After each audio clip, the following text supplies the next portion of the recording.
आज की वीडियो में जानेंगे केवल एक विचार भी उद्धार की ओर ले जा सकता है। जब आप इस संसार में आए थे, आप रोए थे, जबकि प्रत्येक अन्य व्यक्ति ने खुशियाँ मनाई थी। अपने जीवन काल में इस प्रकार कार्य और सेवा करें कि जब इस संसार को छोड़ने का समय आए तो विदाई के साथ आप मुस्कुरा रहे हों और संसार आपके लिए रो रहा हो।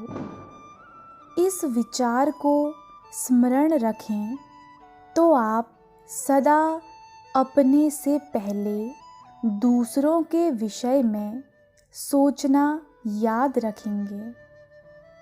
यह विशाल संसार इसीलिए बनाया गया था कि आप परमात्मा का ज्ञान, अपनी आत्मा का ज्ञान प्राप्त करने के लिए अपनी बुद्धि का उपयोग कर सकें। केवल एक विचार आपका उद्धार कर सकता है।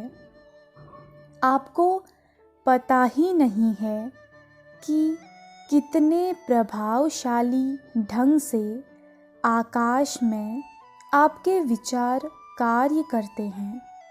यदि ईश्वर स्वयं अपना प्रेम प्रत्येक मानव के हृदय में रोपित करके आपको न देते तो आप मानवीय प्रेम के विषय में कैसे जान पाते।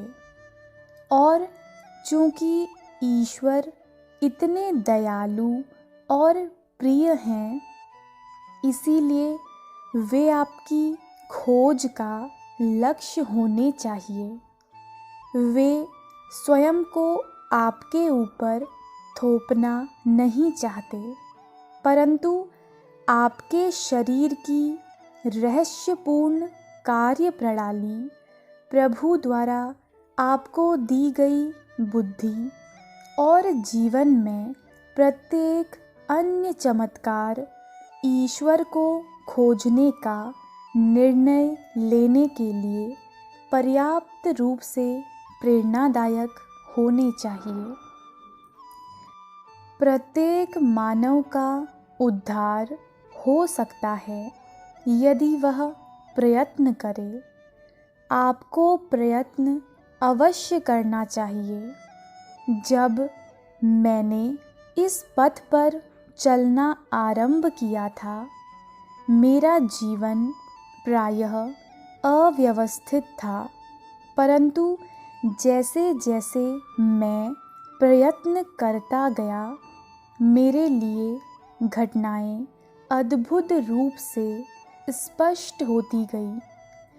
जो भी घटनाएं घटित हुई, उन्होंने मुझे दिखा दिया कि ईश्वर हैं और उन्हें इसी जीवन काल में जाना जा सकता है।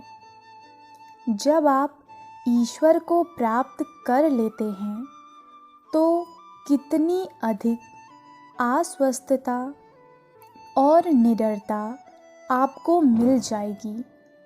तब किसी भी अन्य वस्तु का कोई महत्व नहीं रह जाता और कुछ भी आपको कभी भी भयभीत नहीं कर सकता।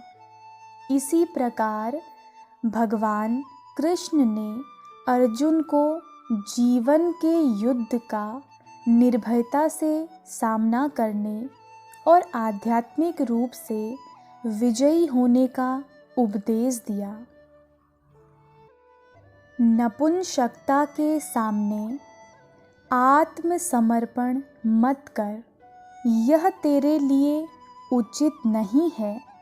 हे परंतप, शत्रु का नाश करने वाले, हृदय की तुच्छ दुर्बलता को त्याग कर युद्ध के लिए खड़ा हो जा।